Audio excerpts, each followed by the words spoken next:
अस्सलामुअलैकुम dear viewers, आपके favourite Islamic informative channel फतवा ऑनलाइन से मैं हूं प्रोफेसर शब्बीर अहमद।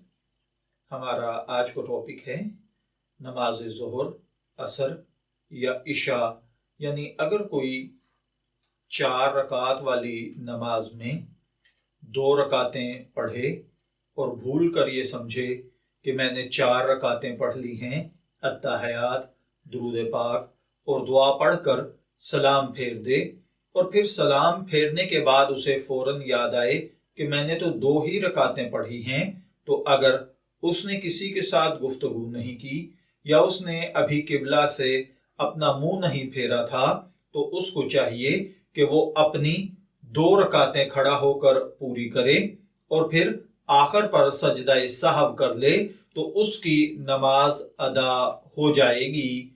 मैं दुआगो हूं कि अल्लाह ताला हमें इन बातों को समझकर इनके मुताबिक अमल करने की तौफीक अता फरमाए। शब्बीर अहमद को इजाजत दीजिए, फिर हाजिर होंगे किसी नए टॉपिक के साथ। तब तक के लिए अल्लाह हाफिज।